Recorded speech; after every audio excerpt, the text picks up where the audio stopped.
reversed spawn. Oh yeah, it's gotta wake up for a minute. There it goes. Yeah. All right, See, Zaf. that's one of the things that I'm used to doing is when I play the intro video, then I can figure out which spawn I'm doing, but I have to Yep. do that kind of on the fly now. All right, All fair right. enough. Talk me through very quickly the KTI lineup here in green. All right, so KT is on the north here. We got Marceau, got Gdansk, Yu Yang. This is a radar Yu Yang for their destroyers. Cruisers got an Utrecht. We saw a decent amount of that last weekend. Stalingrad with reload. Oh, I missed the gearing that was kind of hiding in the background there. The typical Yep, I COTS see build. him. Missing a Yep, flag, standard which is build. kind of interesting. Hmm. Cerberus. And then finally, oh look, it's a Bungo and a Sibir Raptor. It's almost like we were just talking Mm, about those two battleships. All indeed. right, Cerberus. yeah. Tell us about Hot Dog. All right, hot dog to the south, going with a little bit of a wolf pack style action here. We're gonna start with their Kleber's already here in the middle of the map. That's Bittersweet and Doomed. We're not running either legendary mods, so typical Kleber detection and gunpowder, backed up by Nagato's Shimakaze here. He is basically legendary, unique upgrade Shimakaze there. Their final destroyer, healing, literally healing Yuri in a daring, which has a heal over here, headed towards the A-cap, spotting the Marceau for the San Martin behind him. That's Sock. And then backing him up, Fuzzballs is Janan. I like the Janan on this map. I think that might be an impactful play. We saw Mayhem Janan Stalin. on this a couple times. Okay. Mayhem Stalingrad moving up here to cover both the A and B caps with his shenanigans, his radar, I mean. Miami's Kremlin here, kind of hanging mid between A and B. Not sure, is he loaded in yet? Yeah, his turrets are Yeah, moving. he's Okay. moving. And then TM's Wisconsin, of all things, hanging out kind of right now south of the B cap, trying to vomit some shells back over at Neko's Sibir. Okay. Quick reminder Yep. on the ban lists that folks are using for this game. These are the ships you will not be seeing in this match. So Janan we saw last weekend on this map a good amount. Actually, one game was pretty funny. Janan bullied a Conqueror.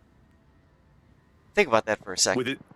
With his torpedoes? No, with his guns. I mean, it tickled him a little bit too with the torpedoes here or there. But basically, a Janan forced a Conqueror to run away from this side of the map. I couldn't believe it. Wow. Okay. I would have loved to have seen that. I'll have to go look that one up on one of your replays somewhere. Yeah, I'll see if I can figure that one out for you. But I was using the damage monitor. It was like 100 and something, like 160,000 damage he took or something, just from the Janan. It was ridiculous. So, some early deployment action here, right? We can see that Hot Dog has chosen single Kleber, rushing D, going to be literally all by himself for the moment out on the 9-10 line. Bit of a risk, but the opposing backup is well off to his north, so he's got some breathing room to work right now. Double destroyer in mid, the Shimakaze and Kleber trying to pick up B-cap against this Gdansk, and backed up by the Wisconsin. But for the moment, most of KTI's firepower over here along the 1-2 line. Yeah, and that's kind of like what I was mentioning, right? The teams just kind of ignore the 7, 8, 9, 10 line because it's just so far away. By the time you send an Yeah. asset there, it's too late. And Marseille, of course, on the ban list for this match would be a natural fit to try to rush that side of the map, but not a thing here. Correct. There aren't many ships in the game that can behave with the speed of like a Marseille that can run over here very quickly. Yep, so it's usually you just send something to go get the cap, and then you just kind of guard it a little. They're trying to clear this Gdansk out of mid. They've pushed him back off the cap. He's about to take a Shimakaze torpedo.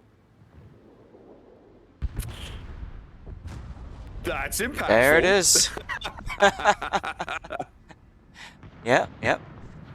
Saw that happen a decent amount before as well. Yep. First blood going to Hot Dog here in game 1 of the day. And so now that's going to free them up to grab the B cap.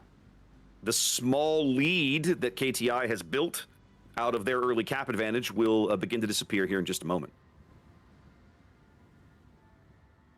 Yeah, there's Yeah. no way Hot Dog's going to break into the A cap with what they have on this side of the map, but they're sure putting up a hell of a fight with the units they have. Yeah. It might as well. What we saw happen a lot too last weekend, a lot of times teams will just ignore the mid or they'll send a token force because, well, Stalingrad, Moscow exists, right? Right. We saw that on Right. this map. We saw it on Hotspot.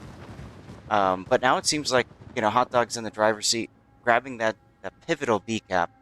It's going to allow them to redeploy their forces how they want to. Well, almost more importantly, they're up a ship now. So Correct. now on a map this size with the caps this spread out, they have an extra piece that gives them a little more flexibility. Correct. And who cats? Go ahead. Because of that kill, they're also in the lead on points. Yep.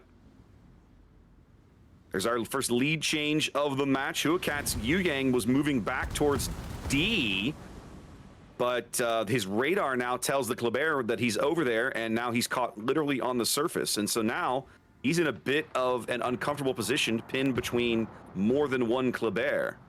Stuck behind a Kleber in a hard place. Quite literally. Yeah. Right. At a minimum, that's going to keep him off the cap, which is really all Hot Dog was going for with this play, I think. But they have the opportunity to bag C here as well if they want to get a little aggressive. We've seen teams do that, yeah. Once they grab the cap, they can go defensive. Ooh, Utrecht taking Jinan torpedoes all the way on the 1 line. Ooh, yeah, he took one earlier, but obviously survived it. And Fuzzballs is Jinan with those deep water torps. Again, we were talking about John, impactful on this flank here, picking up kill number 2 for Hot Dog. Yeah. And of course, Jinan with main battery reload, torpedo reload booster, just vomits out torpedoes even more so than many other destroyers even. It's awesome. Got a little destroyer slap fight over at A. Yeah, Yuri's daring, catching a glimpse of Wildcat's gearing. Oh, look, it's a secondary severe. Oh, yeah, I just got that. Oh, yeah. I've never actually driven this boat yet, Zath. Oh, you're missing out. She's a lot of fun in randoms and ranked and PvE. The key is you got to get into secondary range. You got to get those secondary hits to charge up the funny button. Alternately, you can just take potential damage to charge it up, similar to like Libertad. But the problem with it in competitive is you have to give up a heal, or not a heal. Yeah. I'm sorry. It's got a timer for heal. It's 10 to 100 seconds straight. Heal on, heal off. So it's similar to the new American Destroyers smoke. So if you look at it, if you look at your build viewer thing, he's or whatever, running it right now. He's got it going right now, but for 75, and then once it's gone, it's gone. So it's gone forever. Yeah. ERE, emergency repair expert, you don't get an extra heal. Yeah. And IRR, you don't get an extra heal. So yeah, you're kind of stuck into running into like this kind of secondary focused build. To me, I would probably go instead for close quarters expert. My secondaries are in range. Bam, my main battery is reloading faster. But hey, whatever. Don't look now, Zath. We have our first customer in Thunderdome for the day. Miami's Kremlin has moved up in here to prevent Neko's Sibir from pushing through this portion of the map. Stalingrad's camped out in mid, and everything's status quo here. Both teams taking... Oh! You're just talking about that Kremlin. I had to open my mouth, and now as their ship advantage has kind of been whittled down, KTI forced to pull ships off the A cap, and Hot Dog's forces here push the gearing out, and now they're going to pick up this cap, Zath. Yeah, so the cascade is beginning, and you can see the result of that. Hot Dog is already pulling their Kleber Shimakaze off the 789 area. They're like, yeah, we got this. We're going to get the A cap, and then we just need to defend. So they're already going into that positioning of, okay, we just don't want to throw the game away. Let's just get ready. I like it. Well, they already had a nice lead, right? They were on about 100-point lead, but everybody was ticking up the same number of caps, so it was steady. But now they're really putting the pressure on here. KTI down to about 60-ish seconds or so. They got to make a play, or this game's we're headed to game 2. Well, I mean, we're headed to game 2 either way, but just sooner. You know what I mean? Like, we're headed to game 2, like, right now is what I'm saying. Like, Game one be over. I know.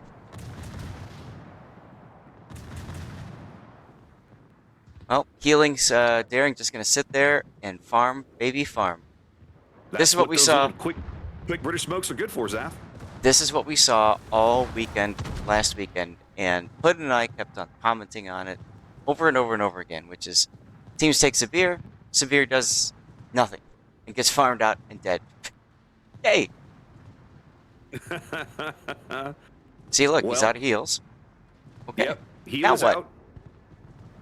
I haven't run the numbers, obviously, never having played the ship, but I am curious what the total healing potential of a Severe is versus a more traditional battleship like, say, a Kremlin.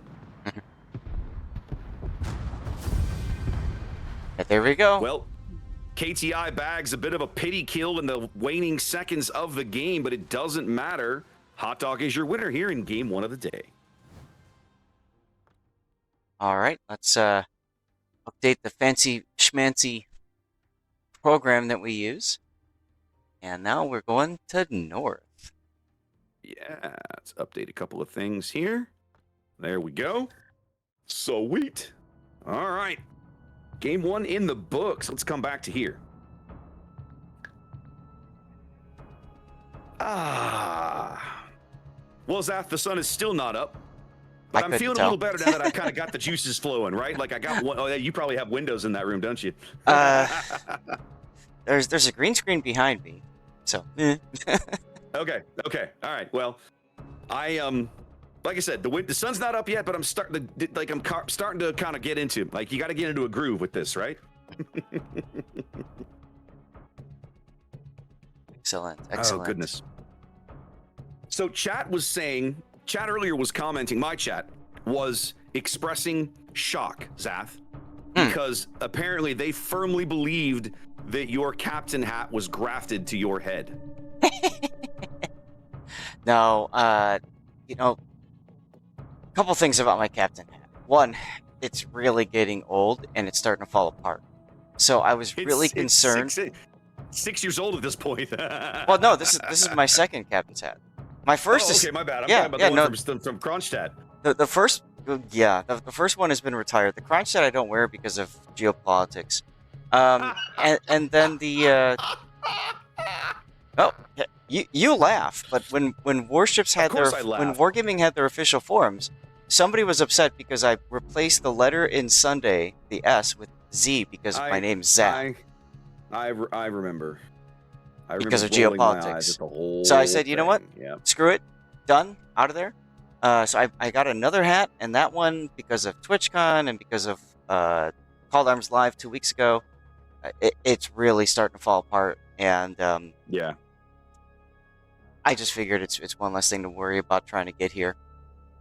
It's dirt simple. Just tell your wife you know exactly what you want for Christmas. There you go. Yeah, easy. I'm probably going to pick up another one at some point. Now, there are drops this weekend as well. I don't know if you want to mention that while we've got a couple moments. Let's put that screen up here for a minute. So today, apparently, it's just some of these King of the Sea tokens. Yeah, I'm trying to find my thing here.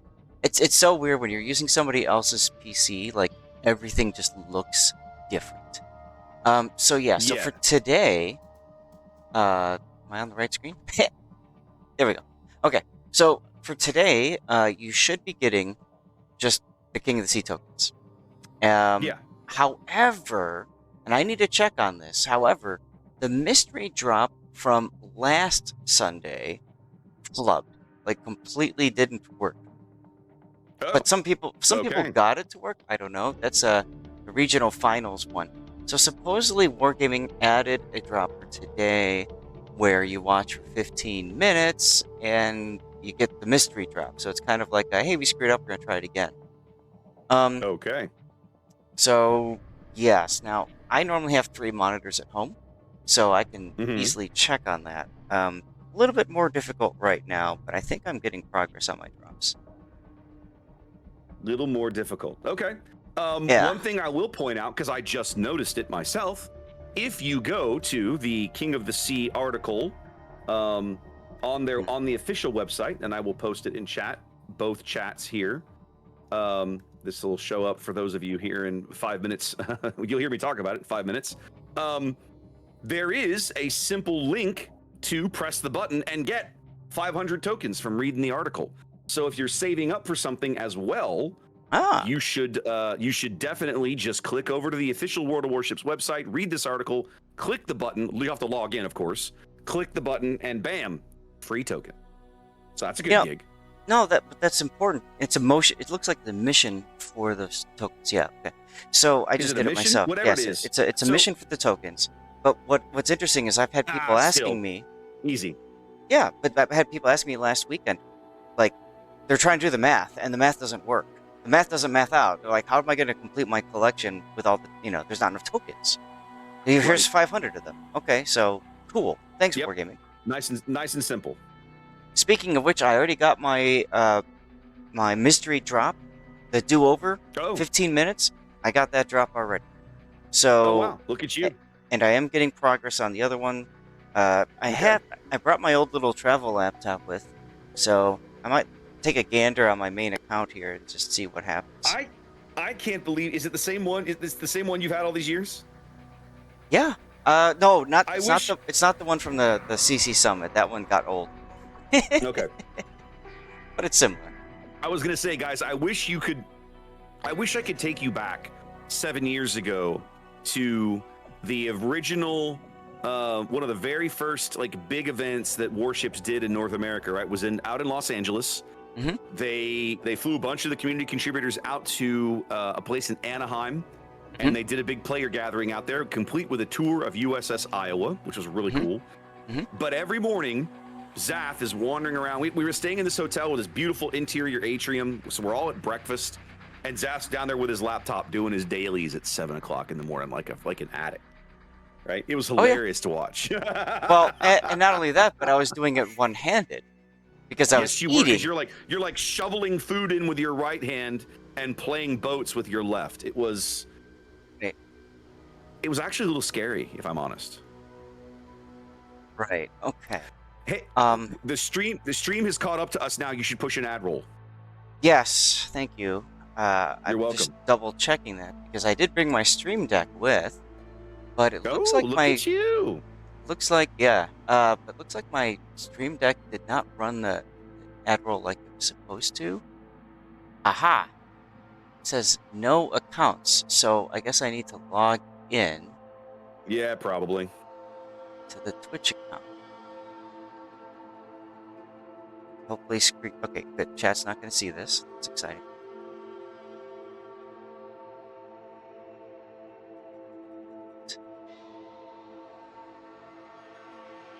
You know what? Now might be a good opportunity to run that map intro video if you want to at least show people what they're missing.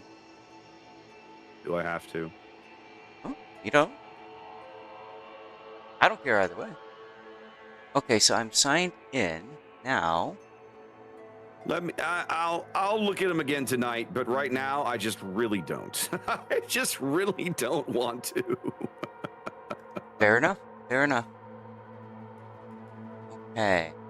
Now it's okay, so it's caught up. So I had to log into Stream Deck again, and then that seems to hopefully work for the future. We shall see. The other thing I need.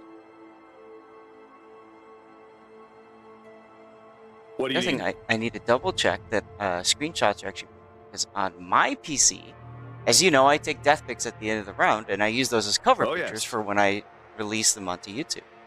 Oh yes. But I'm on someone else's PC. Yeah.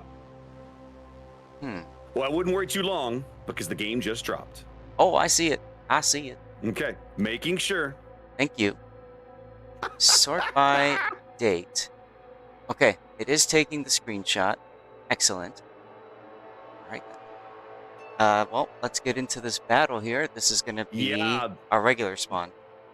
This is a little surprising to me, Zath. All right, well, let's get to the game, and then we'll talk about lineups and you tell us what's so surprising? Do you want to take us into this one? Yeah, sure. Game 2, ladies and gentlemen, in our best of 3 series between Hot Dog, the North American number 2 seed, coming into today's international bracket, and KTI-7, the Chinese number 7 seed. Hot Dog here spawning on the north side of North. Oh, see what I did there. Running a 4 destroyer lineup, looking very similar to what we saw last game. We're looking at Nagato's legendary / unique upgrade Shimakaze. Bittersweet's typical, very gun buildy Kleber. So we have 3 different Yuris here. We have Bittersweet Yuri, Doomed Yuri, and Healing Yuri. I'm a huge fan of this. Yeah. Both Klebers essentially with gun-focused builds. And then, of course, our Daring here with a much more traditional stealth and, hey, try not to murder me build. Backed up by a triple cruiser lineup. This is Mr. Mayhem's Prince Van Orange. Let's see. Yep. Okay. Yep. Going for the out of the airstrike shenanigans because, you know, Dutch. Sox's San Martin has returned to the game. 9-kilometer radar, quick firing AP shells, backed up by Fuzzballs' Stalingrad here. Going for reload and not range here on North. And 2 battleships. This is TM's Wisconsin, who was Hot Dog's only casualty in Game 1, in the waning moments of Game 1. And Miami's Kremlin here, as he pushes out over towards the 8-9 line. What's KTI got cooking down here in the South Spawn, Zath? Well, checking out the South Spawn, going towards the C cap is Bot 3360 use Gdansk, typical setup there. Although I do want to highlight, he's not using, no, he is using Jersey Mike, good. We've got Crucian's Delny working his way towards the D cap. Saw a decent number of Delnys last weekend as well. Fast, decently armed. And, more importantly, got that heal. Oh, yes, and it's also got the heal, too. We also see Kaba coming in because of the 50mm armor plating instead. So he's making his way to the Echo cap to E cap, and a lot of Hot Dog forces are going to do that fun meme push down the 10 line, looks like. We got FF. Jeez, it's so hard to reach. FFLY's Prince Veneranje. Looking to set up for receiving something. And then we've got Neko Kuma's Sabir also getting on over on that side. In the middle, backing up the Gdansk at sea, we've got Liua Katz Des Moines. Now, interestingly enough, not using one of the Doe brothers, or Halsey, like, why not? Battleship Bungo, that's LT, making his way towards the B cap, behind Chocolo's Minotaur, that is, of course, a Manitar Raptor.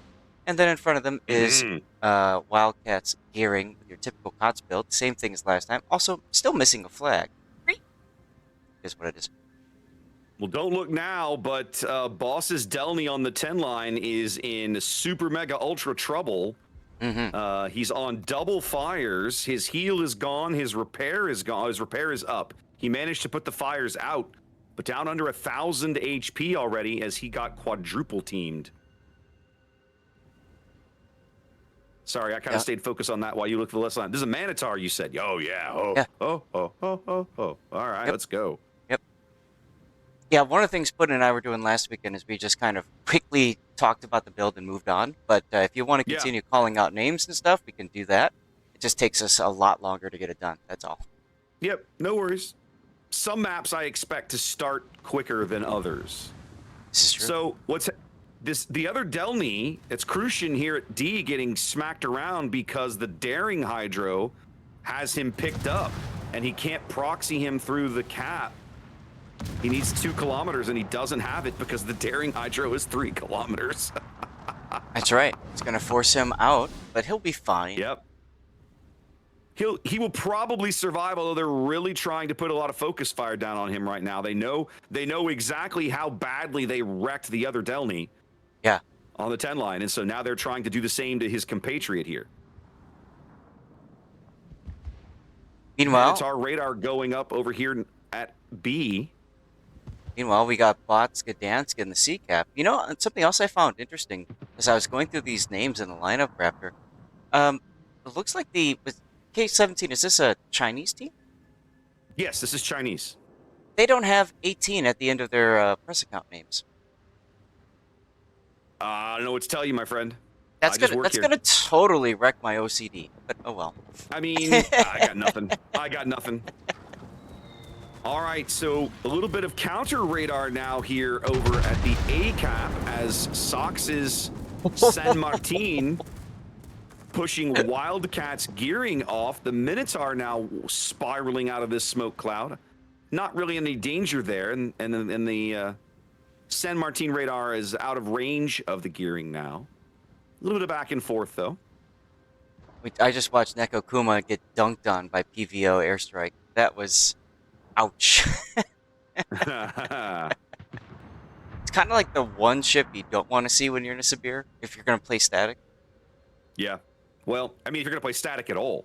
That's the thing about planes in general in World of Warships, whether it's Dutch airstrikes or aircraft carriers, they punish static play. Mm-hmm.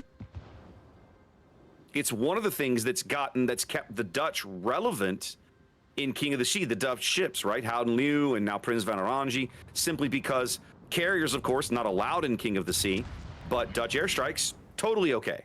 Mm-hmm.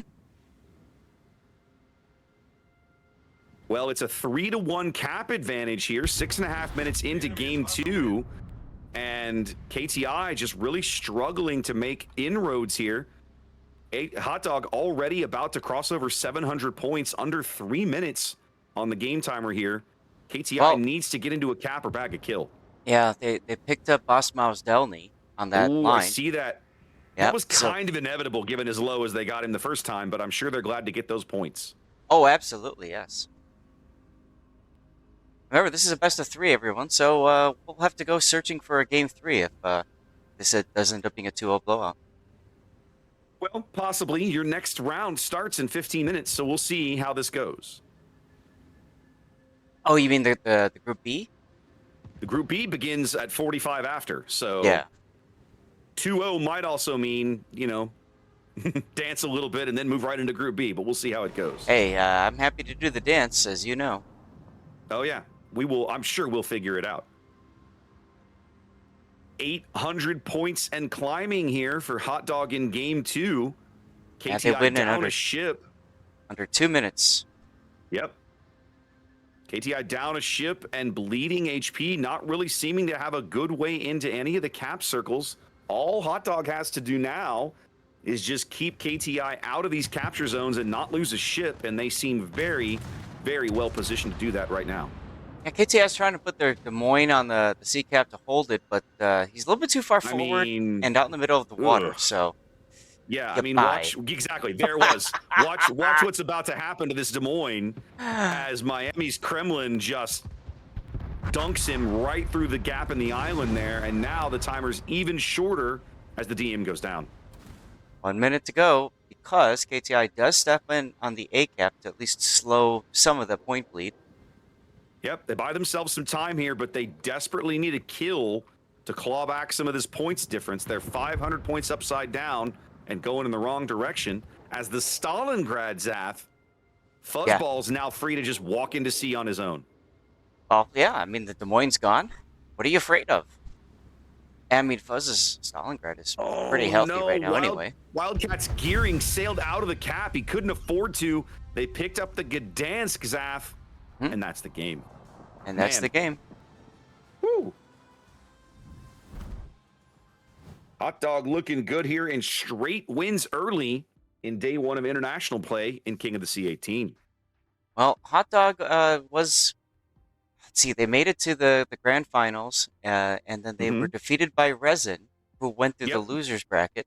So... Did they now? Oh, yeah. So they are very much looking to make up for this. Hot Dog was the winners bracket victor then? I got to double check. Okay. I'm trying to think because it was Hot Dog, Virtus, and Resin. As you know, when we do so many games, they all blend together after a while. They all blend together. Yeah, 100%. All right. Well, I just noticed Hot Dog's logo, the guy with the Costco hat. That is a riot. No, the big thing about this icon, Raptor, is that the Yeah. hot dog is rotated 90 degrees from its original. Just leave it at that. I'll just leave it at that. All right. Well, then, moving on, ladies and gentlemen. Moving right along, we need to find is- another game. Yep, it is always hilarious watching the teams try to troll wargaming as hard as they can between team names, logo names, anything they think they can get away with. It is it is always funny to watch them try. Absolutely. So, you threw us into Resin and CL next. Yes. Let's go. And that match begins in about 10 minutes. You want to just head over there? Yeah, I'm going to press my Fancy Okay. Schmancy add button and see if it actually works now. So that'll be fun. Hey-o. Hey. Well, remember, I hope you have a 5-minute timer on it. I do. Okay, good. That's why I brought the damn thing, so I didn't have to worry about it anymore. I used to have mine working where I had a timer and then the ad roll, and then for some reason, like, I couldn't make it work for a while, and I quit, and now I'm just doing them manually. I probably need to spend a little time with the deck and get back to that. Yeah, I need to get back to it. What I do is I keep Twitch open over here, and that way I just keep tabs on it, and then when I look over after a game's over and I see myself, right, I'm like, okay, good, time to run an ad roll. Boop, so. All right, let's have a look here. Raptor, question for you. Yes, sir. I haven't done old dog new tricks. You can change the field of view now in the game. And I think that my friend has it set like way the hell off of standard, and it's really screwing with me. Oh, it's under camera. Yep. It's under your camera controls. Let me, if you want. So what I have for the traditional camera, if you want something like that, yes? No, I'm fine. I got it. I found it. It's under the camera section. Okay. Yep. And then there's a making reset sure. to default button, so thank goodness for that.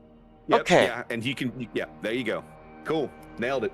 Yeah, because it's like you're ultra zoomed out, and then you're also playing on a laptop, so the screen is smaller and farther away from you.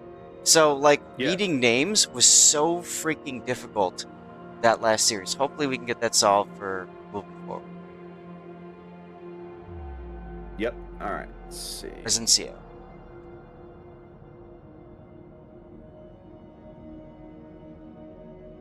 Is it? What's tomorrow? Sunday, 16 November. I can't believe I just typed 4 a.m. Pacific and expect people to tune in. What are you talking about now? So one of the things that I do on my little bot is that I set up a little announcement on my Stream Elements bot that says, coverage continues tomorrow, tomorrow, Sunday, whatever, at, whatever time. And so the way I have it written is 7 a.m. Eastern, 4 a.m. Pacific. Like, who the hell is going to tune in at 4 a.m. Pacific time for their World of Warships drops? Like, I mean, are you kidding me? I mean, just be thankful that you and I are on Central Time, because otherwise we'd be getting up at 2 a.m. Believe me, I am. To quote Bert Kreischer, I am well aware. oh man. Hey, but all right, Resident CL. Don't worry, Raptor. The change in local time absolutely does not have any impact on the players, as well as the viewers, as well as us, the casters. We are all in this together, brought together by this beautiful thing called technology and internet. Yeah, I know. I have a finger for you, Zath, but it's a family-friendly stream. I'll give it to you later. Well, it's currently off camera, so it's fine. But I mean, so the joke, the running joke for those of you guys who don't know, is every single time we cast one of these tournaments, we give feedback. Why the hell are we starting this so damn early? And the response is always, well, time zones dictate we have to do it because, hey, it's late night in China or, early evening in China, and it's like super late right at the international date line. So, people in New Zealand got to play too, Rap. And then, it just so happens to be perfectly aligned with middle of the day in Europe. I mean, it's, 1300 UTC, right? So, I mean, it's like 2 p.m. You know, Yep. on a Saturday, you've had time to go and cut the grass. You've had time to go touch the grass after you've cut it. You can do everything you want to, have breakfast, you know, be well ready. Maybe even, I don't know, look at some strategies, talk things through with your team about stuff, right? Yeah. And then conveniently, when the tournament ends, it's time for dinner. You can go meet up with your wife, go out to, go out on the town, have a good time. Or as I told Puddin', you go to the bar. Get a perfectly good night's sleep, rest well, Yeah. sleep late in the morning. Yeah. It's a nice gig if you can get it. Right. So, Raptor, I think what we need to do is we just need to move to Europe. No. Okay. Well, there are plenty of areas in that same time zone. Cape Town, South Africa is nice, I hear. Actually, I've been to it. You've actually been to South Africa. I have not. That's on my list, but I have not been there yet. Someday, perhaps. Someday. Yeah. But I mean, it is what it is. I've traveled, I won't say extensively in Europe, but I've seen quite a bit of it, right? Germany, Austria, Norway, the UK, Estonia, Poland. I've been a lot of different places in Europe, and it's lovely. But as an American, it is so radically different. Not in a bad way, just different, right? It would be challenging. Let's say it would be challenging to make that adaptation. I think. Not impossible. Nothing is impossible, but that'd be rough. Absolutely. All right, let me go back to the. We were talking about the about last weekend's bracket here. And I gotta just double check here, because like I said, it was Okay. Hot Dog. Yeah, so Hot Dog was defeated by Resin. Yes, exactly. So Hot Dog defeated Virtus in the winners bracket final. Oh, so Hot Dog sent Resin to the losers bracket to begin with. No, Resin was sent to the losers bracket by Bonks in the first round of the playoffs. So well now. Yeah. So Resin got 2-0'd by Bonks, thrown down to the losers bracket. From the losers bracket, they defeated Eternity 2-0, Kraken K 2-0, Honkai Star Rail 2-1, and then they defeated Bonks, the very people that threw them down to the losers bracket. They defeated them 2-1 in losers bracket round 4. They defeated Virtus 2-1 to find their way to the losers bracket. And as you may recall, Wargaming added this whole additional grand final, right? So because it's double elimination, you can't have a grand final with the team that was never eliminated and have them single eliminated in the grand final. Exactly correct. In other words, you need to give them a second chance as well. So there's actually a possibility for 2 grand finals, which makes scheduling incredibly difficult, because we had a case where literally it was like minimum 5 games, maximum 11. So they scheduled for 11, and guess what? It went 5. And that was it. And we're all like, well, guys, enjoy your Sunday. Bye. That happened. Well, you remember the last in Warship Masters, right? Warship Masters back in August. That's what I'm talking about. Yeah, the last day was like supposed to be the semifinals or whatever, like the play-in, the losers bracket final, and then the grand final. And they both went like in straight games, and we were done in like 90 minutes or like an hour and 45. And that was it. That was the whole day. Could not believe it. Could not believe it. I mean, I could. It was inevitable that sort of thing would eventually happen, Zath, because there's been many possibilities over the almost a decade we've been doing tournaments for boats that has been threatened but never quite came to pass. So, but it has now, right? Where you've had one of these just crazy short days. So yeah, it can absolutely happen. Well, and so we had the actual like successful deployment for the first time of the, are you sure about that grand final? So like, yes, when people were watching it live, they're like, wait a minute, I thought we just had the grand final. No, we have grand final 2 Electric Boogaloo to make sure that Hot Dog is the loser of the grand final, because got to double eliminate them. We've had one. We've had one. Yes. What about second grand final? That's right. That's right. What about second grand final? I need to retitle my YouTube video that. That'd be great. Right now, I think I have it. One was enough. I think I have a grand final 2, like Wrath of Khan 2 or Star Trek 2 Wrath of Khan. Grand final 2, the one in which Spock dies. Oh, spoiler alert! My bad. As I go on the elliptical back home, I've been watching all kinds of movies and shows, and I made it a thing. I'm like, you know what? I'm on the damn thing anyway. I might as well watch all the special features because nobody ever watches. Yeah. Did you know that in Star Trek 2, Nimoy said that he wanted to die. He didn't have any interest in doing more Star Treks. That is correct. And then the third to last day of filming, he's like, you know what? Maybe I don't want to die. Yeah, yeah. They wrote him out of that film because he specifically asked for it more or less.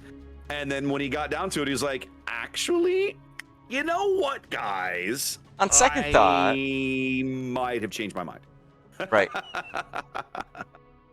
Right.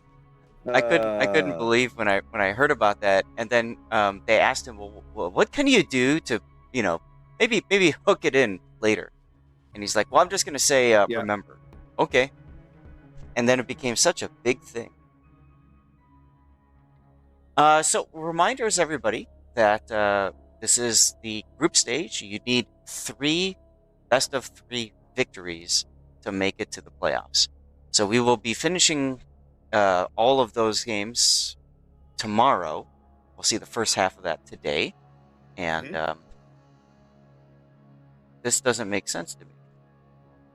Chat asked me a question, Zath, that I'm fairly confident I know the answer, but I'm hoping you know for a fact. They were asking if there's going to be an official Ian cast next weekend for the finals. Yes. Okay, I would say traditionally there is. I believe there will be, but I haven't seen an announcement, so I'm presuming yes. Yeah, no, there will be, and supposedly all those fun mods that we were playing with last night. Apparently, that's the mod pack that they are going to be using. Guys, I gotta warn you. I'm gonna be a little down on wargaming right now. Okay, just prepare yourself. Traditionally, right, the last several years, I was explaining this to my wife last night. Last several years, wargaming, when they send out the official stream pack with all the overlays and everything, they also send out the official mod pack for the game for you to stream with. And that usually includes all of the tools that we use as casters, the consumables monitor, the little mod that will draw radar circles on the ocean for us, as the ones that'll let us see the ship builds, all this stuff, right? None of that is in the official mod pack this time. None of it. And I looked at it last night and refused to use it. I literally wrote a message in the Discord, our little streamer chat Discord, and was like, I'm not using this. And God bless him, Overlord Bo came in this morning and was like, oh, good. Oh, you don't have to. And I was like, thank God, because whether I'm supposed to or not, I'm not using this because it negatively impacts our ability to cover the game, and I refuse. Oh, so, yeah. Anyway. It's pain. It's pain. It was bad. So but you know what, yourself. We have a We game. got a game, buddy. Let's go do it. A game, buddy. Let's do this. All right, ladies and gentlemen, boys and girls, we're in Group B now in the play-in, playoff, group stage, whatever you want to call it here, in the international bracket of King of the Sea 18. This is RESIN and, CL as we spawn into Faroe Islands. Zath, talk to me about RESIN here in the green on the northeast side. All right, your North American Kings of the Sea have a Grozovoy, that's Eagle Lance with the unique upgrade. You like that ship.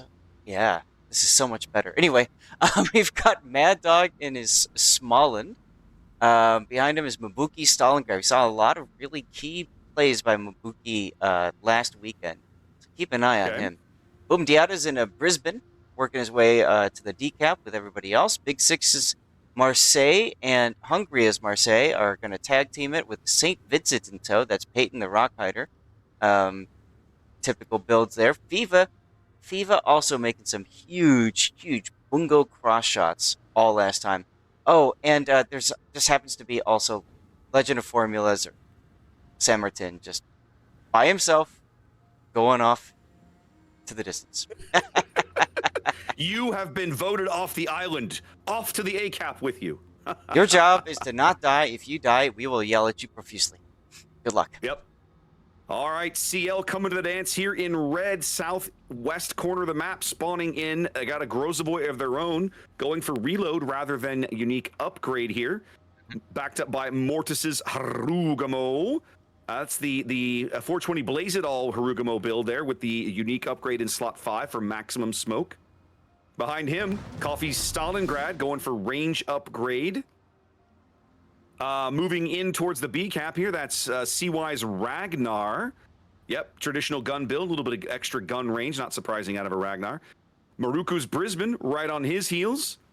Not quite a full torpedo build here, but kind of edging that way with that torpedo reload skill down for 2 points. Work into the south, we're behind the island here off the B cap, Shalomo's Stalingrad. He has also gone range rather than reload on his guns. Eminon's Kremlin backing up, heading north, and then we've got all by himself down here at the bottom. This is poor darling's Svea. We've seen Svea used quite a bit as the lone kiting ship. Mm-hmm. Already, this is shaping up to be, as you like to say, Zath, one of those toilet bowl games. We can already see the predominant amount of resin force swirling here clockwise, the predominant amount of CL force also doing the same on the other side of the map. I gotta say, this is the first time I've seen resin use this strategy, though. They usually go hard A. Interesting. Yeah. Well, we'll see how it works out for them here. It's possible, go ahead. Most of the time, the team that pushes over on the 9-10 area, they stall out, fail. But Resin's put a significant force there, so I don't think they're going to stop. Well, and one of the things that you and I have talked about in previous iterations of the event, we haven't touched on it this morning so far, is that very commonly these high-end teams will have more than one look at a map because they expect their opponents to go watch the streamed coverage of the map they played in, the earlier stage of the event, and that you don't want them to know what your likely strategy is going to be. And so they come up with a second or sometimes even a second or third strategy for the same map. Absolutely. And especially now that we've got the replays that are posted and the renders and stuff, I mean, any player can pull up, any viewer, you guys can do this too at home. Just go to wows-tournaments.com. You can download any of the battle replays and just watch it unfold in front of you as if you're one of the players. It's kind of fun. Yeah, one of the frustrations that I had early on covering this event is there were teams who kind of figured out early-ish on that actually having their map strategies broadcast was a bit of a disadvantage, and so they would actively try and decline stream coverage.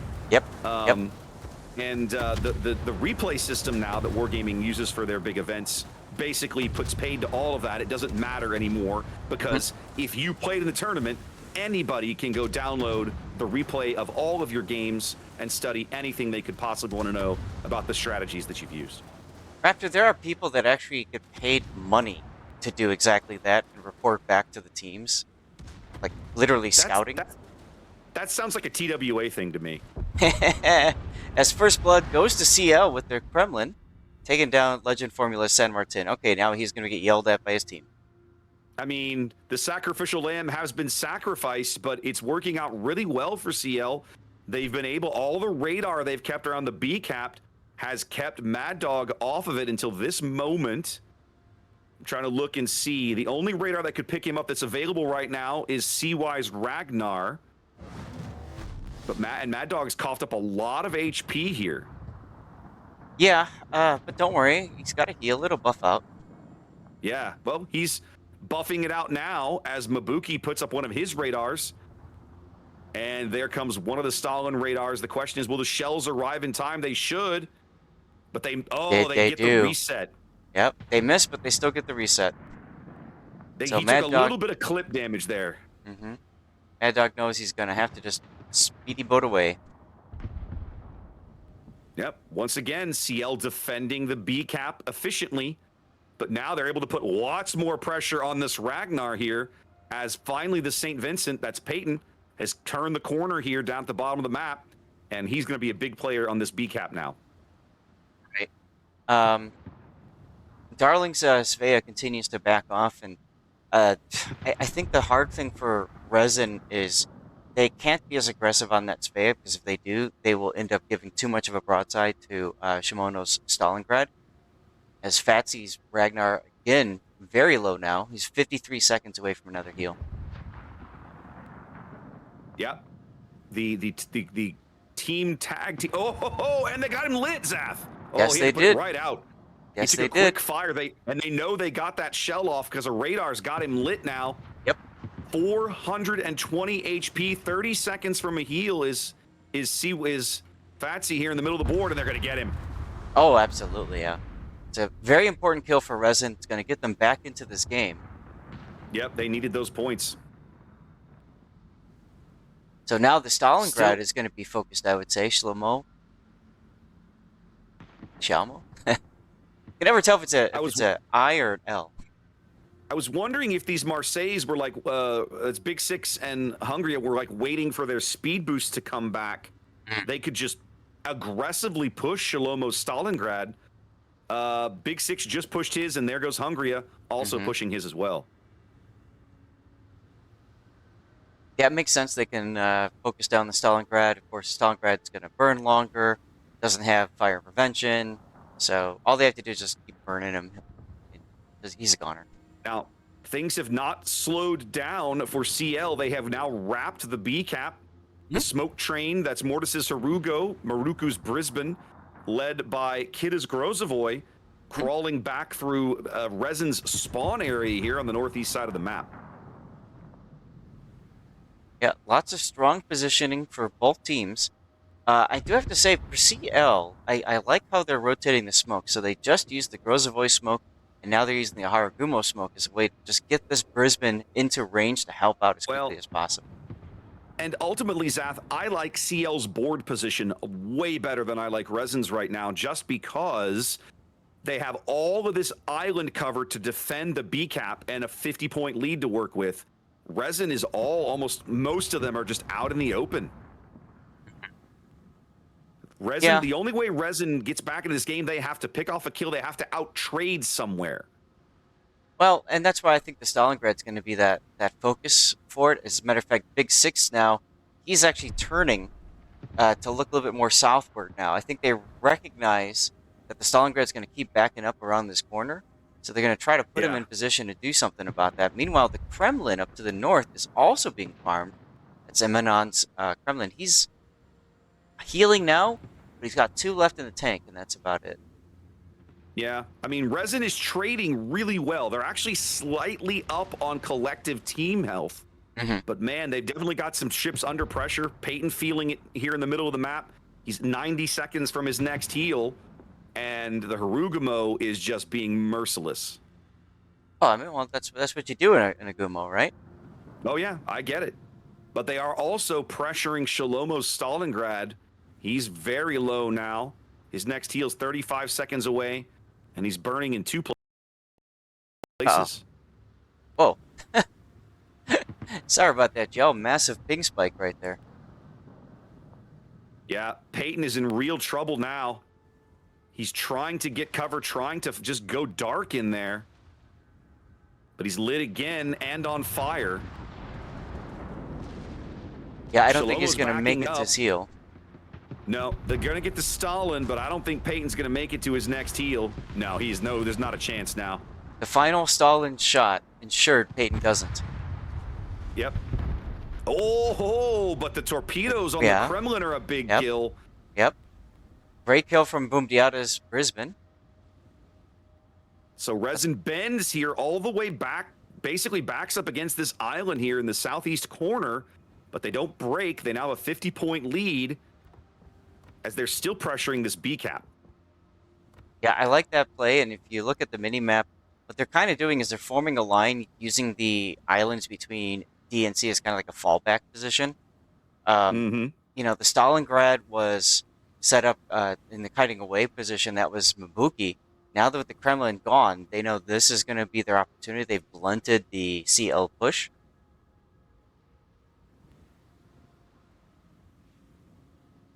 Big question is how many torpedoes is Mad Dog Smolin going to land on the St. Vincent here? 2 so far. More He's inbound. down. Yeah, more inbound. So he waited on the second rack there. That's for DCP, right? So you figure you're going to Yep. trigger DCP and then get a sticky. But in this case, it's going to be the opposite. Well, it just Uh-oh. worked out that way. Look at Coffee Stalingrad. He's just taking up position on the firing line. And he's the next one to get farmed out. Yeah, looks like he is. I'm not sure why they brought the Stalin in quite this close. It wasn't necessary. But between the Marseille and Mad Dog Smoland, he's going to go off the board here in just a few moments. Yeah. Following Even in his Grozovoy getting in on the action. Following his salvo, and he looked like he was trying to get in a position to get a shot on Mabuki as he was turning around. Mabuki also under threat here. A lot of work been done by this smoke train that CL put together that's literally wrapped the whole map. I think they are finally going to pick up this Stalingrad, but he's going to put a bunch of pain downrange on Kidda's Grozovoy before he goes out here. I do like the play calling here of rotating the Brisbane, that's Boomdiata, in a position as well. Because honestly, he's not afraid of any of these destroyers other than their torpedoes. No. And those destroyers, they bag the St. Vincent in the middle of the board. That has to be game. They have free run of the B cap now. Mad Dog already making revolutions to turn in that direction, backed up by Big Six. 60 seconds on the timer, but Resin looking really good here in game one. Yeah, they definitely have it. So for a strat that they had not employed previously, that you were saying, Zath, looks like this one worked out. Well, obviously, they were probably looking at what CL's been doing as well, right? Where do they put their radar cruisers? What kind of ships do they typically bring? And they thought their way through it. I am curious, how much damage does this Haragumo caused? 77,000 damage. So he's definitely punching above his weight there today, in this game at least. That's right, you got the mod installed that lets you see that. I didn't. Ah. And sometimes it's fun to just see how much damage certain ships have been taking. Like Viva G's Bungo, for example. Let's take a look at that. He's received 87,000 damage. 55,000 is from the Brisbane alone. So talk about mercilessly being farmed. But he's still up and alive because guess what? Most of that is probably HE fire damage. Which you just let it go and heal it all back, baby. And fire and flood damage is 100% healable, as is ramming. That's right. Resin with a nice comeback here, going down early on points, holding true, holding their strategy, out trading CL, coming up with a win. Yep, looking very strong. Let's take it back over to this screen and get ready for game 2. Let's do it. Yeah. Okay, so that's all looking good. I'm going to hit my fancy schmancy commercial break button since I know that's working. And yeah. I really should take the time and actually program one of those. You know, what's nice about it is like it does give me the ability, as you know, when you've got a timer going on this, you can press it again to stop it. So like there are times where, as you know, with the tournament, there are sometimes both teams are ready. Let's just freaking go. Okay. Yeah. Well, so much for the commercial break. And unlike other, we don't like to hold back teams. We just say, go. No. And we'll work 100%. It out. We'll get it sorted. Yeah. All right. Speaking of getting things sorted, I am very happy to report, as my channel chat was commenting too, I was able to successfully claim my 15-minute mystery drop from last weekend, the do-over, and I got the common 50 KOTS tokens out of that. Thank you very much, War David, Okay. for your generosity. Very, very good, sir. Yes, yes. Now, you said that one of those fancy chart things that I had sent you was off. Is that correct? Fancy what things? Remember I sent you the graphics that I had grabbed from a channel that you don't have access to? Oh, yeah. And Okay. and so what I think happened, the only explanation that I have. Hang on a minute. The only explanation that I have is that oh wait, no, hang on a minute. Hang on. I gotta wait.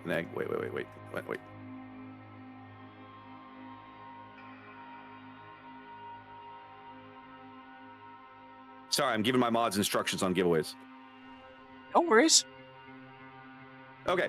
The only explanation that I have, right? The one you sent me showed Kraken as the number 8 seed on North America.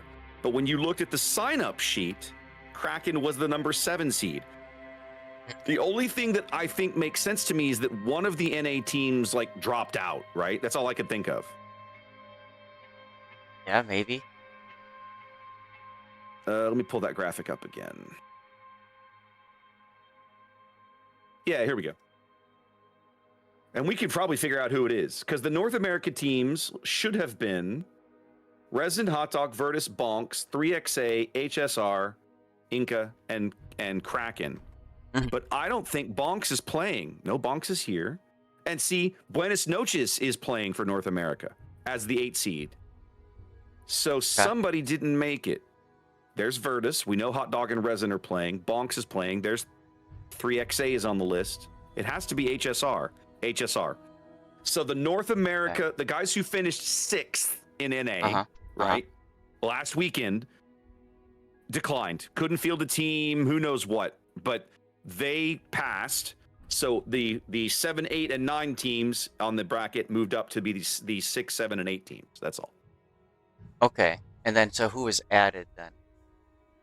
BN, Buenos Noches. That's okay. So that's how. Okay, perfect. That's how. Thanks. That's how BN made it. That's how BN made it into the event. Right. It would be nice if us streamers were told this directly, so that we could properly say without all the detective work. But hey, it is what it is. How ridiculous! I was gonna do something else, and I forgot. Oh well. That's what I wanted to do. I wanted to look at the results from the stage so far. So we now have 4 teams that, at least in stage A, have been reporting, or sorry, 8 teams reporting in with victories, and AI, ironically, couldn't make it today. After, I guess they just couldn't fire up their GPUs or something like that. There is a joke in there, ladies and gentlemen, in case you missed it. So many jokes out of that. Let me tell you. So many. Yeah. Okay, so we have.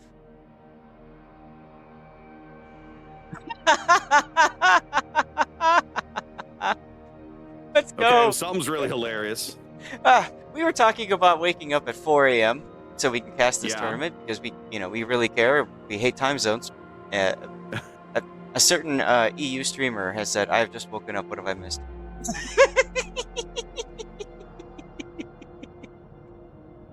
Would that be Painzor?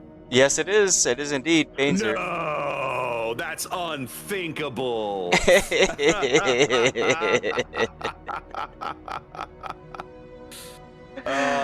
Too funny.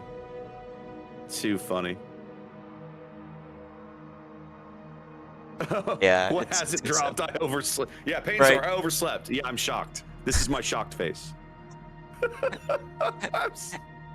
Yeah. So anyway, it is what it is. But so yeah, I'm looking at the results in Swiss Stage 1. Remember, teams have to win 3 matches. It doesn't matter how they win those 3 matches. If it's 3-0, that's obviously the easiest for teams because then they don't have to play as long. Because then they can log out and be done, and don't have to come back tomorrow. Bingo. They can, go to the bar and pick up women. So got a whole Zap. bunch. What? Zap, these are PC gamers. That's no.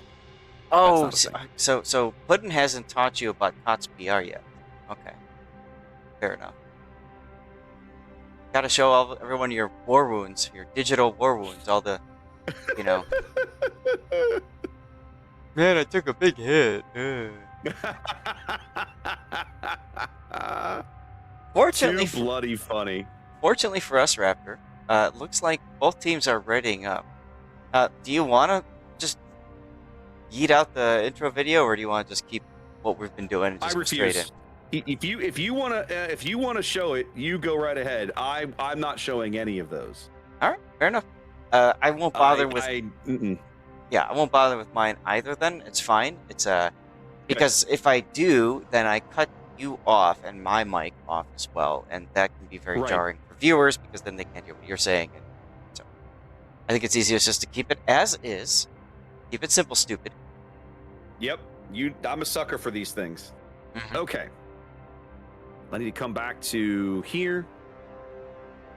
Literally click the button and it's not showing. Yay, clicking button and not showing. Okay, push that. Okay. And then come back to here. Hey, look, Zap, we got a game, buddy. We should do that sort of thing. All right. And we're still using the base overlay. I think I used the right All one. right. Hold on. Well, would help it's if I easy press to the fix button. if you didn't. You should definitely press the button. Yeah. No, again, 3 monitors. I'm used to having half of a monitor for just OBS to make sure it looks right, and I don't have that right now, and it's just. Yep. Hopefully we don't do a radio thing. We'll see. Yeah. Ladies and gentlemen, it is game 2 of this best of 3 series between RESIN and CL. We're here in Group B of the international bracket group stage section of King of the Sea 18. As we spawn into North, RESIN coming to the dance with a Ragnar of their own this time. Backed up by Eagle Lance in a Delny, going gun reload. And a Laffy Zath. Oh, I'm so excited to see Laffy for the first time in King of the Sea. That's Mad Dog. So we got a triple destroyer lineup, 4 cruisers behind them. Hungry as Marseille and Big Six as Marseille. Repeat their repeat their ship choices from last game. Mabuki in a Stalingrad. Going to reload. And Legend again in the San Martin. He was last game's kind of sacrificial lamb. Their battleships. Feva here in a Libertad. I'll be curious. This is a ship that has not had a tremendous amount of success in King of the Sea, Zath. And then Peyton's the Rockhider in his Kremlin, headed over here to the 910 line early. What's CL doing? CL is looking like they're going for a similar strategy of putting a lot of pressure over on the E cap. So let's start over by the A side of things. We got Patsy's Delny, full speeding it to the D cap. Behind him is Brisbane, that's Maruku. And we've got Shlomo's Prince Ben Arani at this time. Nothing special with their builds, I'd say. We've got Emanan's St. Vincent now trying to put himself in maybe the Moskva Island position. That's the island I was right in about front that. of him. It seems a little odd, but okay. I think he's looking for cross shots through the channel at whatever's north of the E-cap they spot. And then continuing their way towards E-cap, we've got Xbox's Kremlin. He's going to provide the anchor. 2 cruisers, a Salem and a Marseille, are going to go in the mid area. They're setting for it. It's interesting. These both have outnumbered, but they're definitely not going to be outnumbered over here on this flank. You got a PVO, just doing the same kind of deal. A little aggressive, I must say, for his positioning, but see how it goes. And then Kitakui's Yu Yang with radar and full torpedo, like Luck Chuck it all build. Yep, full torpedo build Yu Yang with the radar there. A little surprising to me. But it's going to be a massive rumble on the 910 line, Zath. Let's get your cameras ready, ladies and gentlemen. The action is going to be pretty fast and furious over here for a spell. Eagle Lance's Delny spotted on the surface. Kid as Yu Yang puts his deep waters down range, but Big Six's hydro is ticking, so those won't go very far. They shouldn't make any massive impact. Yep. So both teams have camping the Eve cap. Yeah, and as you do, most people know that in competitive and randoms and ranked, the best way to approach any engagement is by showing them your stir. Yep. So everybody made contact, and they all turned out, and they're all in kiting position. Can confirm, baby. Prepare to kite. Kite harder, everyone. I think what's going to be really interesting, of course, the Laffy grabs D-cap basically unopposed. Yeah. And Resin has quite a bit of firepower here north of the D-cap. This Stalingrad, this Libertad, I'll be really curious to see how they choose to employ them, but they are outnumbered on the 2-3 line flank over at A and B. So we'll see how CL handles that side of things. Yeah, I could almost see FIFA walking into C, but of course, quick reminder to everybody that the players cannot see their opponents right now like we can see both players. So yes, teams. So keep that in mind. Like obviously, teams only have their specific view, and we can kind of swap to those for a moment. You guys can see kind of like Resin right now. They can only see a Marseille, and then they can see the Desnail group over on the B cap. So they know there's 3 ships over there to deal with. To Ragnar San Martin, so they're just going to kite away anyways. So you have to go based off of what information you see.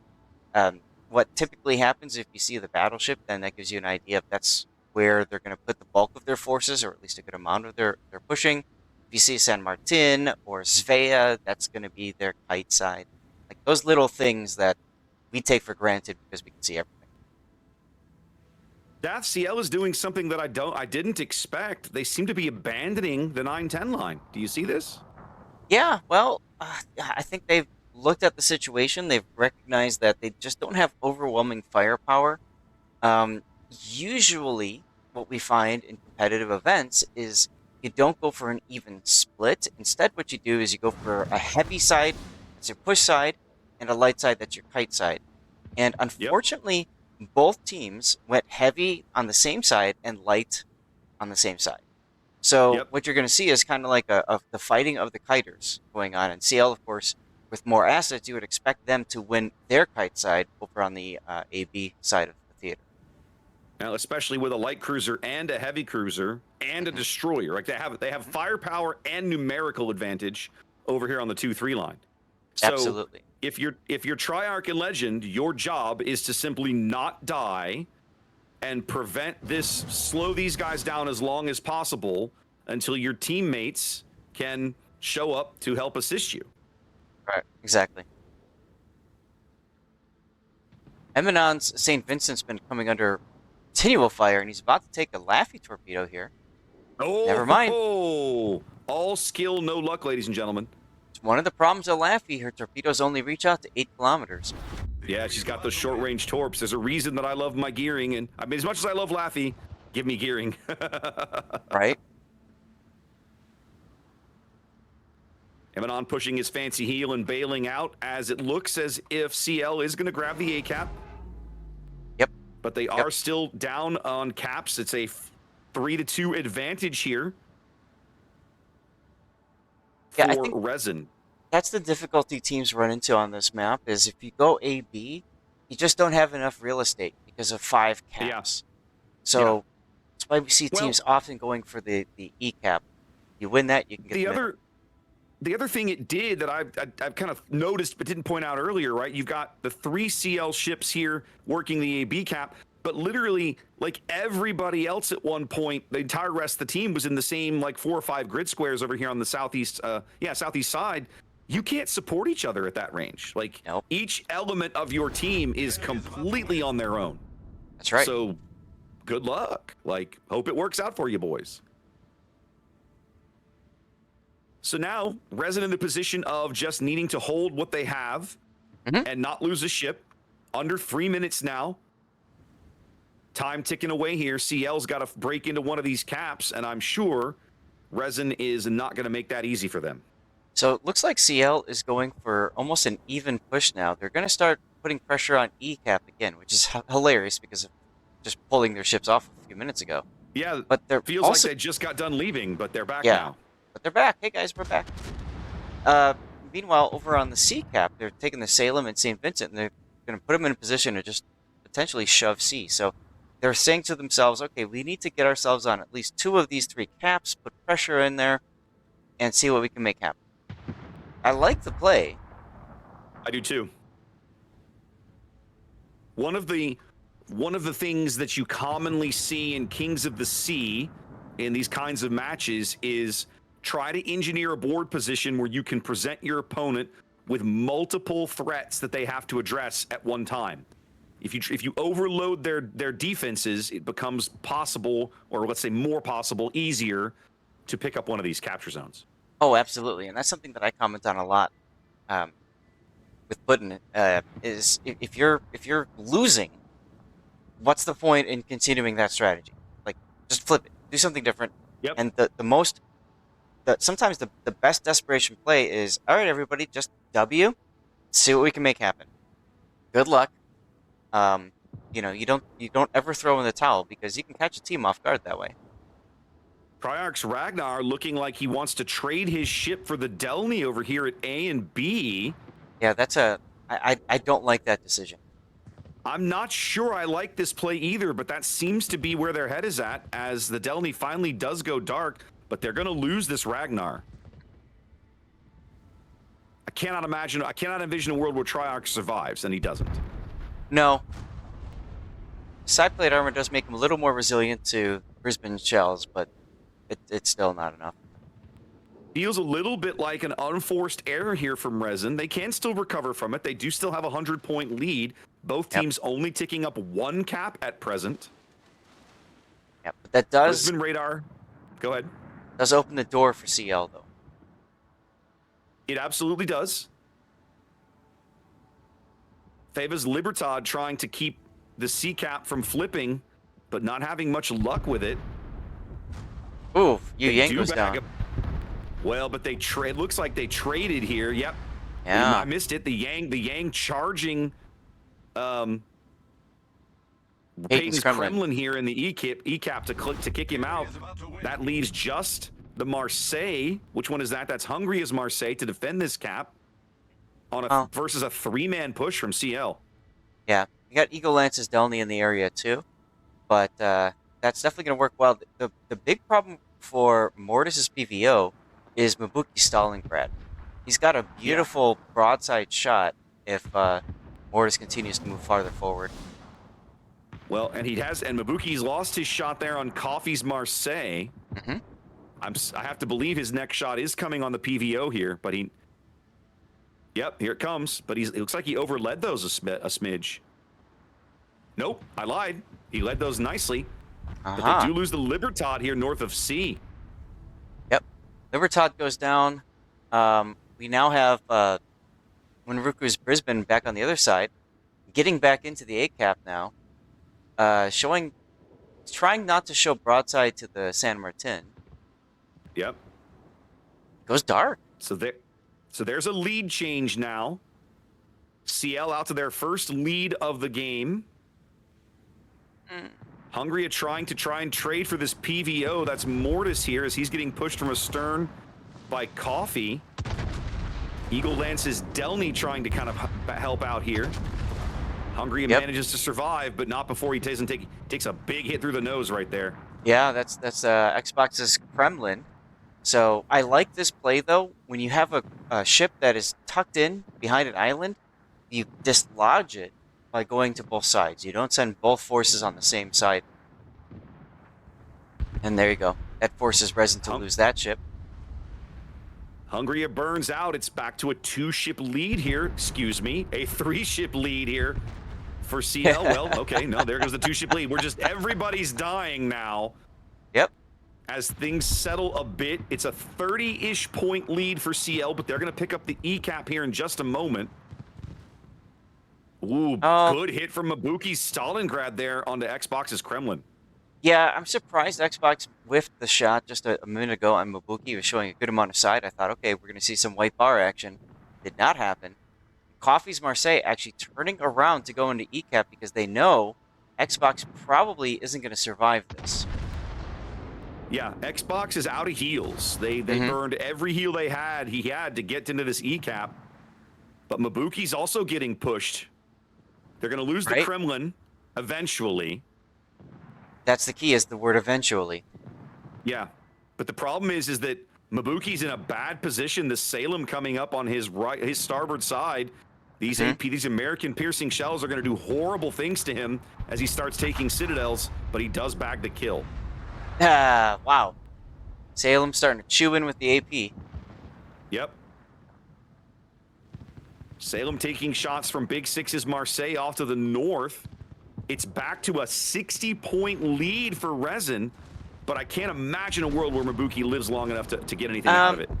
Bit of a mistake, in my opinion, was Darling Salem ducking into cover. He really couldn't afford to do that because he needs to step on the decap.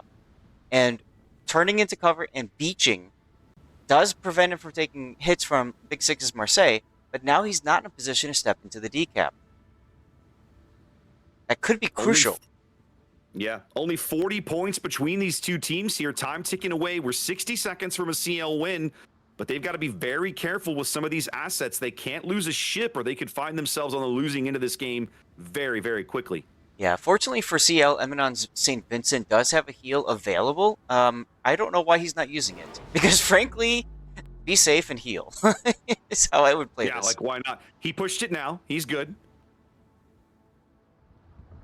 20 seconds now as they finally flip over the ECAP. Yeah, it's gonna slow things down as soon as Darling Salem gets in the decap. There you go. But it's not going to buy him enough time. It's only 10 seconds. I mean, yeah, okay, there we go. Yes, it's preventing RESIN from gaining any more points. That's the big thing there. Right. Yeah. So that's the kill that seals the deal. Game 3, baby. Game 3. We love seeing them. Everybody loves a good Game 3. I love a good death pick, and I got it there. There you go. A solid showing from CL, looking really good here on North. Again, kind of like Resident Game 1. They bent a little bit early. They redeployed. They shuffled some assets around, walking away with a win, a big win here. Looking for that match victory they want to try and make day 2 of the group stage. Sorry, to make next weekend. Right. Absolutely. All right, let's go to this screen. Which of these fancy schmancy buttons do I want to press? All of them. No, right? Pick a button, any button. All right, I'm going to try my goofy timer here. Let's see if it works. Sounds good. Meanwhile, I am going to restart my little bot program. So you had mentioned giveaways a few moments ago. Do you want to talk to people how you're doing your giveaways? Sure, we each do things a little differently, so we can take a moment and hit that. I do my giveaway, because I stream to all of these different platforms now, I do all of my giveaways on my Discord. So my mods, I have a bot on my Discord, and a giveaway channel. My mods know how to program it to give away stuff. And so when there is not a game on your screen, chances are there is a giveaway going on in my Discord.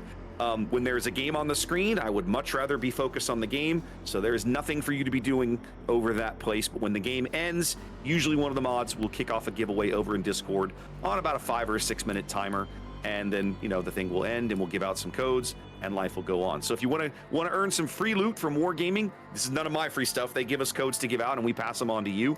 That'll all be happening over on my Discord. Zaf, tell everybody how you do it. Yeah, so I do it a little bit differently. I do also multi-stream, but the vast majority of the party is over on Twitch. So what I do is I just make it simple. You have to be a follower of the Twitch channel and just active in chat. What the bot will do, it's a bot actually that Sleepyhead Painter put together and sent it over to me. Thank you very, very much, Painter, for doing so. I've configured it a little bit differently, and basically viewers have 10 minutes to enter the giveaway by just typing in chat. So with a 5-minute delay, that means I just activated it, so that means y'all have about 4 minutes now to enter. But I like to make it simple too, so you don't have to worry about trying to keep an eye out and claiming your prize and all that kind of. Just say something in chat. So for me, it's simple because what some people will do is like every like 10 minutes, 20 minutes, whatever, they'll just type a letter into chat and hit enter. And that's cool. That's perfectly fine. Because, hey, we're all busy. I get it. And as you said, I'd rather watch the game than watch chat. No offense to all of you, of course, fine people. The game is why we're here, guys. Like if I'm doing something that is taking away from the gameplay, then I need to fix that, because that's not why you're here on a tournament day. You're not here to watch us. You're here to watch the game. Right. So you and I doing a couple different things, but essentially the same things. At some point, you're going to have to turn away from the game to do the thing to get you in the prize. Right. It's just for me, you have to type in the chat and follow, and for Raptor, you have to join Raptor's Discord and then click a button, right? Yeah. There you go. In my Discord channel, the bot will post a giveaway, and then all you have to do is react to it. There's a little emoji react. You click the emoji, and congratulations, you're entered. And after a certain amount of time, the bot will draw some winners, and they'll message out the codes to those winners. We are working on an innovation where the bot will feed the codes to the bot, and once we start the giveaway, the rest just all happens. He picks winners, and then he PMs the code, like one code, grab a code, and just whispers it out on Discord. But that is not ready to go yet. So, but I've asked my bot builder to work on that, and so that's in process. Yeah, I mean, it's essentially the same thing as what Painter's bot does on the Twitch thing. On Twitch, exactly. Yeah. Exactly. And as you said, go ahead. No, finish your thought. I was gonna say, just like you said a moment ago, we get special codes to give away for you guys. We get signals. That's tier 1. There's cold, which is tier 2, and then distant voyages is tier 3. That's the big one with the perma camos and stuff like that. So appreciate you guys tuning in, because without you, we wouldn't have the codes to give away. So tell your friends over here. Appreciate you guys. Appreciate you guys being here. Thanks for tuning in. It's the turnouts we get for these weekends like this, when there's no official Ian stream, it always feels really good, right? Because you and I have been doing this a long time. And it's refreshing to know there are people out there who remember. Because after a while, you kind of be like, does anybody actually still care that I do this? You know? You want to talk about people from a long time ago? There is a team. No, here it comes.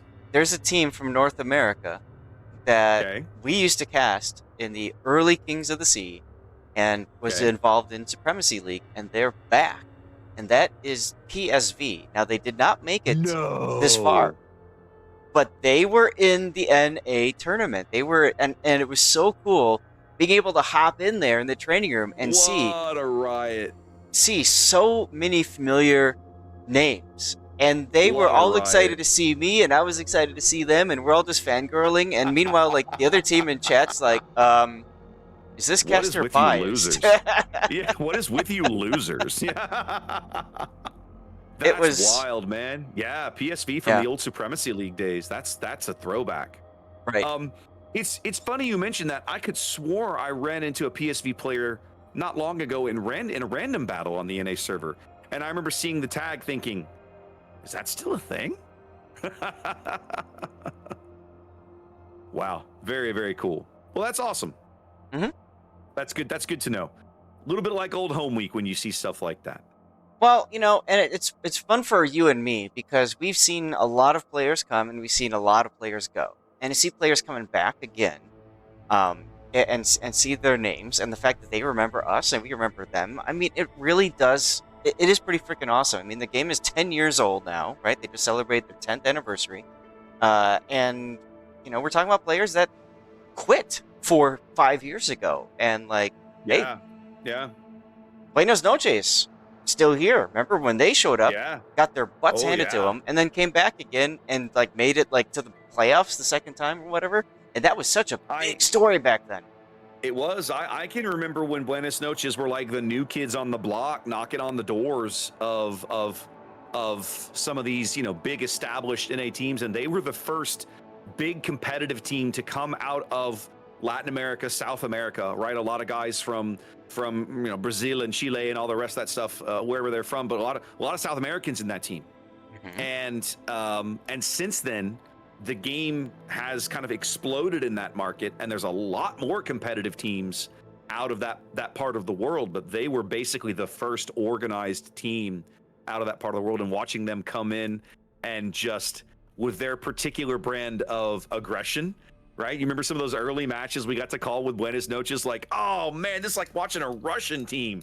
They're just like, we're gonna grab you by the throat and strangle you until we win. Like, it was always so much fun to watch them play. Right, absolutely. And the team lead was super friendly, nice guy, and it's like it made it so nice and just refreshing. And what I think was so cool about it too, and of course it wasn't just them; it was also Star Brazil. You had a lot of Star Brazil. Yeah. You would usually field more than one team. Usually they had at least two in the field. Correct. And so you would see these teams start to show up from a region that pretty much everybody just memed on and said, oh, you guys are, whatever, right? And here they go moving, and then they brought in, there's other teams too, like Treta, right? All these teams just suddenly explode on the competitive scene. And that's one thing that I really do like about these tournaments, is that we start seeing players from around the world. And of course, now this is KOTS International. So we have the Chinese server too. Speaking of which, I don't know if you noticed, Raptor, but the Chinese official cast is here and joining us for this Game 3. My suspicion, without looking, is that we're one of a handful of Game 3s that are available right now, if any. Right. Let's see. Yep, there's a game. Yeah, they were basically advertising it as, hey, if you need a Game 3, get in here now, baby. Mm-hmm. Get in here now. Move now or forever hold your feast. Because see, there's Bo and SAT and all these guys coming in. So, yeah, not surprising. Everybody looking for something to do here. Oh, absolutely. Unfortunately, that means that we will most likely have to wait a little bit longer. Now, they said 5 minutes to forfeit timer, so technically they've got 2 more minutes until their mandated start time. Yeah, they gave until 34 after, which is probably about, they've got another 90 seconds. But both teams are here and ready and have been for a minute. So at this point, it's just on the various staffers organizing who it is that's going to be spectating this game, and we're going to be going, because the teams have done their part. They've been ready for a while. Yep. So again, this is best of 3. So after this is done, we will go searching for our next whatever we do. Oh, your next training room, but your next start time is still 27 minutes away. Perfect. The next round of Group A begins at the top of the hour, right? Okay. So when we get there, we get there, baby. We'll get there when we get there. Awesome.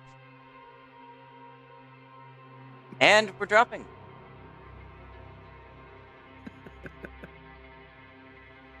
I'm chuckling at Painzor in streamer chat complaining. Said something about thank you to whoever said we were starting at the same time as last week. I was like, what idiot told you that? We've only been discussing that for how long? Oh, well. All right, remember to use the reverse spawns this game. Oh, no, wait, we were supposed to use the reverse spawns this game. They got these teams on the wrong side of the map, according to the bot, but we're just going to roll with it. Yeah. I always just take one glance at the lineup, and then one glance at which side is, left, and then just go off that. If they match up, it's regular. So let's take a look, guys. Yeah, take us in, baby. Take a look at Game 3 of our international first group battle for B. This is RESIN and CL. RESIN, NA's number 1 team. CL is China's, actually look like number 8. So let's take a look. Let's take a look at the setup here. We have our first Havrask of the day. That's Triarch in a range rudder build Hava, which is fun. Like and then the we've rudder build. Oh, it's fun. And kind of fixes some of the problems that Wargaming did with the Nerf hammer to it before. But anyway, you got Eagle Lance's Delny as well as Grozovoy. They're all heading towards the decap here on Land of Fire. So they're trying to get themselves set up to get that cap quickly and possibly roll into the C cap. Or the decap, I mean. We got a Svea, that's Legend of Formula. This time he's going with friends instead of alone. Behind them all is Big Six's Stalingrad. That's a reload Stalingrad, and both battleships. That's Peyton the Rockhider's St. Vincent and Fivage's Kremlin. Really like seeing the idea of putting 2 battleships on one side. Gives you an idea. Resin is going hard for CD push. I like that. To hold the middle, we've got that Formula Svea. We've got Mabuki Stalingrad with reload, and then we've also got Hungary as Salem going off by himself. I don't like the idea of a Salem going off by himself, but I don't either, but we'll see how yeah, it plays out because as we look over the CL spawn to the south, they're making, frankly, the same same kind play. of decision. They've Yeah, got a 6-ship element here, fully 2/3 of their team headed over to the islands around the CD cap, led off here by Coffee's Lushun with range on his guns. A little surprising. I wouldn't have expected that. Kid is Delny, a more typical gun reload build there, and Fatsy's Ragnar. Backed up by Shalomo's Marseille here. He's running outnumbered. Well, guess what? He ain't going to be outnumbered. Eminon's St. Vincent and Montana's Xbox. All of the firepower from both of these teams, all 4 battleships headed to the 8-9 line, Zaf. We're holding Maruku's Lushun in mid, backed up by Mortis's Stalingrad here with a range build. And all the way by himself, Darling's Svea alone at the A-cap. Now, I'm not going to lie, Zaf. If both of these teams figure out how weak this A-flank is, I like the idea of Salem versus Svea. I would definitely like the Salem in that engagement. well, sure. The problem with Salem is you've got 2 different consumables that you go on, both of which counter the Svea in different ways, right? The radar obviously counters its smoke, but the Hydro counters the torpedoes. And the problem is you can't take both of those in a Salem. So I think it's going to be difficult seeing him pushing into the Svea as difficulty coming from Kitaboy's Delny coming under sustained fire early on in their cap. Yep. Managing to dodge the torpedoes, but taking a huge chunk of his health, having to burn one of those heals early here. More radar going up. They're going to try and pick these guys up, but I'm not sure what kind of shells they're going to get downrange on them. No, but the important thing is that they delayed the cap, right? So Resin was able to grab the C cap, and because of these resets, CL still doesn't have the D cap, and that's going to allow Resin to begin that point generation, and it's going to put a clock, and it's a long clock, but it's still a clock. It's still a timer of 18 minutes. Got to do something. Yep, does allow them to at least move out to a small lead early. Here about 30-ish points or so. But man, look how much firepower is assembled in this right-hand side of the map. Well, and I commented about this last weekend, but we saw the last iteration of King of the Sea. A lot of teams, especially on this map, going hard for the C and D caps because it's a smaller part of the map that they control, and you can use these islands as a way to kind of buffer yourself to defend. So if you can win this side of the map, you have interior lines. It's easier for you to move ships from one part to the other part to defend. Therefore, more difficult for the enemy to push in. Yep, very much so. Big Six's Stalingrad, the early pick target here for CL. They're trying to farm him out as quickly as they can. He's trying to find himself some cover, but he shouldn't back up too far. We'll see how that shakes out. Yeah, yep. I'm sure that Mortis' Stalingrad is just looking for these shots. Yep, he's looking exactly at the Stalingrad. Yeah. He knows the potential there if Big Six sticks his stern a little too far out behind that island. Mad Dog's Grozavoy now rotating towards mid as they've pulled Maruku's Lushun off the B cap, and he's headed over to A. They see Hungria now as well, and I'm sure Resin has now sussed out that Darling Svea is over there. Right. I do like how CL manages to get their Marseille all the way up to that fidget spinner island already. I think the biggest problem, right, when you shove that boat up there is you have to have a plan for an exit or whatever. I mean, he's got a good shot from there on Big Six's Stalingrad, but that's about it. I'm not going to lie, if I'm Peyton, the possibility of just pushing this guy out of position is a little tempting. Now, he probably doesn't know that Kid Delny is over there to prevent exactly that maneuver, but the point remains that Marseille is a bit vulnerable right there to, well, to getting pushed by a battleship in the face. Right. Exactly. Now, meanwhile, CL isn't just sitting around. They've also rotated their Lucian. He's kind of playing sweeper between A and B caps, just luck chucking torpedoes as he can. But I don't think that's going to prevent Resin from grabbing the A cap. Hungary is in a very nice position to just walk forward, and they're going to need this cap because Big Six is about to die. Ooh, but so is Coffee's Lucian. Yeah, Coffee was out there in the open water, trading shots with these guys, maybe being a little too bold.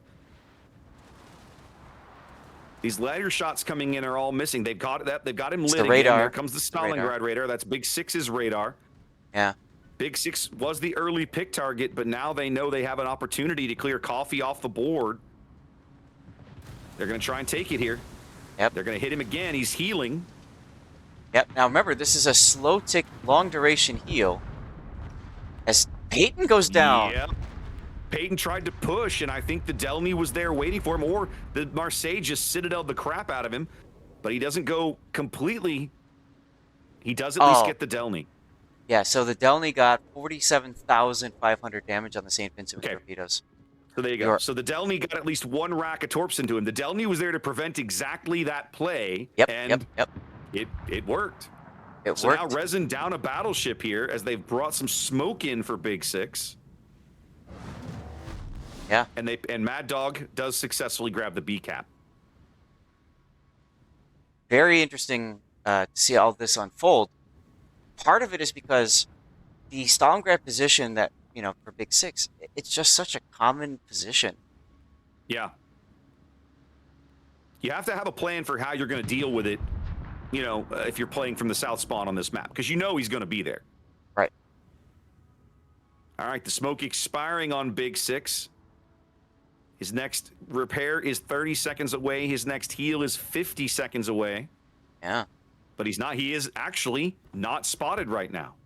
No, that smoke was exactly what Resin needed to keep Big Six alive. Mad Dog's Grozavoy now making his way over towards the A cap. It feels a little bit like maybe CL is playing a little too passively, Zath. They're giving up all of this board control and allowing these teams to, allowing Resin to grab these caps. They're not even really making a play for them. Right, and this is the part that can really bite them in the rear. Yeah, if Mad Dog is allowed to grab A, and suddenly Resin is ticking up a 2-cap advantage, this can get away from CL very quickly.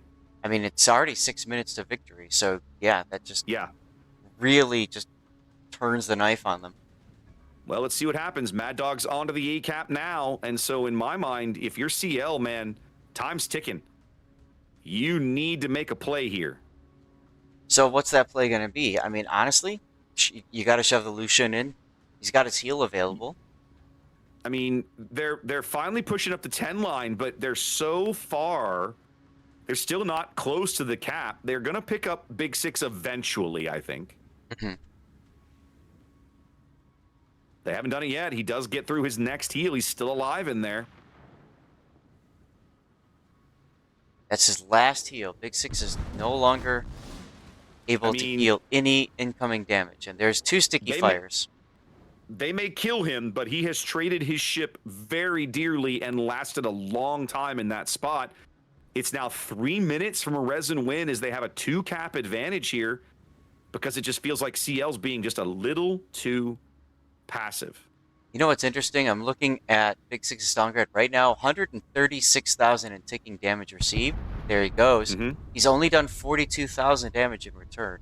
So essentially, he got value just being the tank and everybody shooting at him. Just being there. Yep, just being there. And obviously radar. Well, and so with that kill, right, CL grabs some points, but it only buys them 30 seconds. And when they lose this Marseille, and they're about to lose the Marseille, they just coughed it right back up. Yep. So once again, under 3 minutes and counting here, CL needs to step on a cap. They're trying to bring Maruku's Lushun in, but they know he's there. The Stalingrad has him on radar. Oh, yeah. Hydro is up now. You can see Mabuki saying, I'm hydroed. Immediately, Mad Dog immediately dives away. Backs off. Yep. Mad Dog giving him space so he doesn't wander into that hydro himself. Mm-hmm.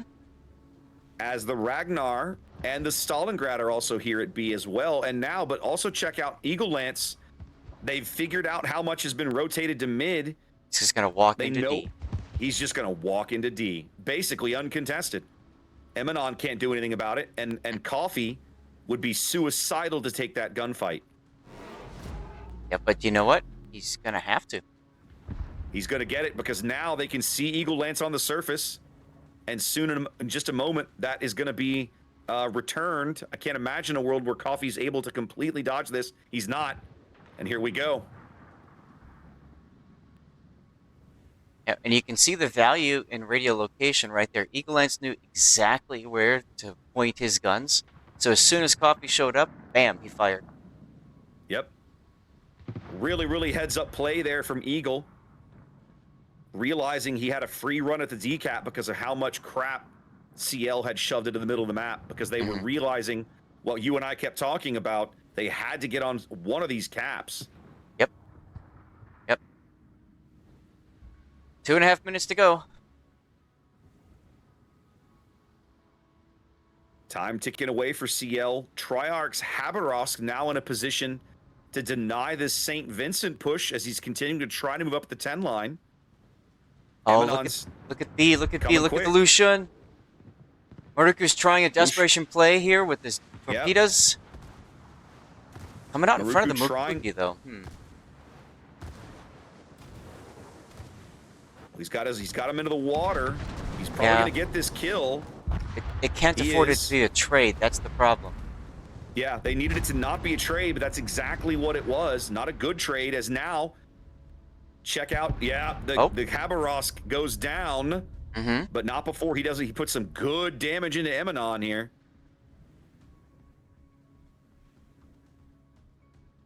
Yep, but CL the big thing still again. Down.